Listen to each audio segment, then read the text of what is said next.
अयोध्या की सत्ता प्राप्त करके भरत को मद हो गया है। सेना लेकर भैया से युद्ध करने चले आए वन में। आज यदि ब्रह्मा और शंकर भी सहायता करने उतर जाएं तो लक्ष्मण के बाण से भरत और शत्रुघ्न को कोई बचा नहीं सकता है। एक गर्जे लक्ष्मण जी। आकाशवाणी भई, आकाशवाणी ने लक्ष्मण जी की प्रशंसा की।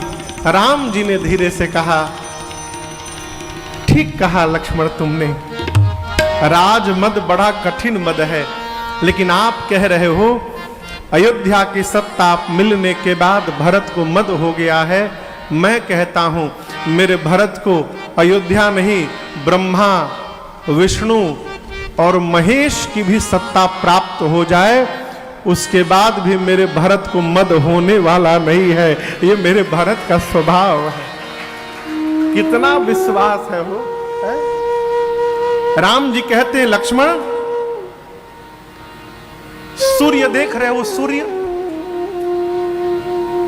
सूर्य अंधकार को समाप्त कर देते हैं, लेकिन आश्चर्य मत करना, यह संभव है लक्ष्मण कि किसी दिन अंधकार ही सूर्य को समाप्त कर दे।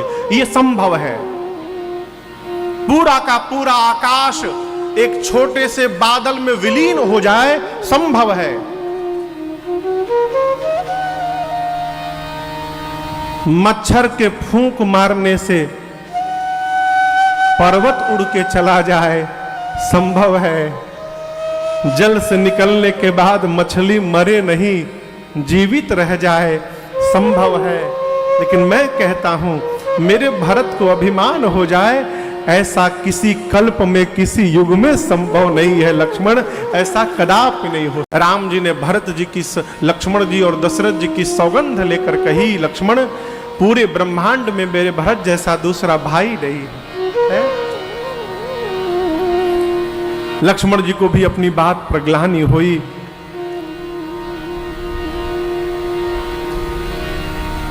प्रातः काल भरत जी निषाद राज, गुह और शत्रुघ्न भैया को साथ में लेकर अपने साथ गुरुदेव एवं माताओं से अनुमति लेकर राम जी से मिलने के लिए पहले गए। सबसे पहले भरत जी अकेले गए। चलते चलते निषाद राजगुरु ने भरत जी को राम जी की कुटिया का दर्शन कराया।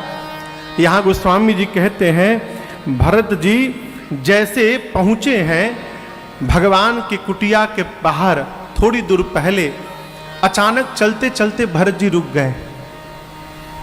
निषाद जी पूछे, भरत जी क्या हुआ, क्यों रुक गए?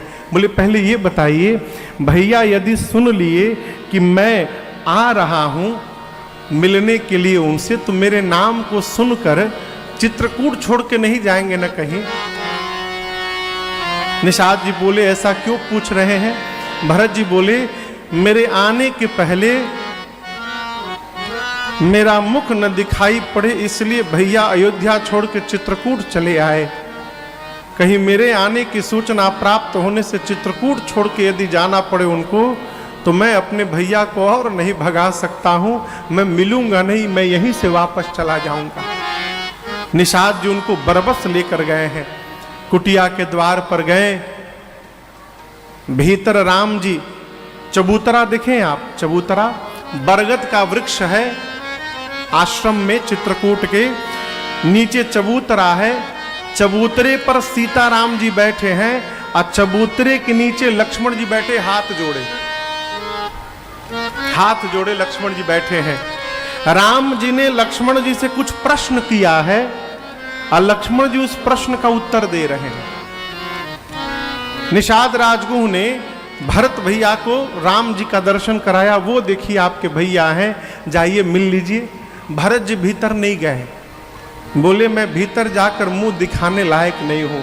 उसी कुटिया के द्वार पर खड़े होकर अपने भुजाओं को ऊपर उठा लिए, अब बोले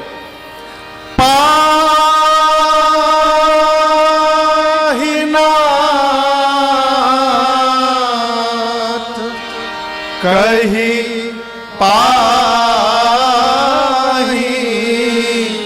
गोसाई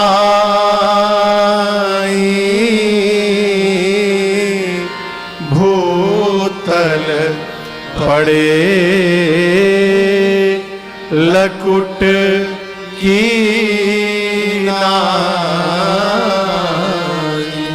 अपने भुजाओं को ऊपर उठा के भरत जी खड़े खड़े गिर पड़े नीचे और बोले, पाहि नाथ त्राहि माम, प्रभु मेरी रक्षा करी।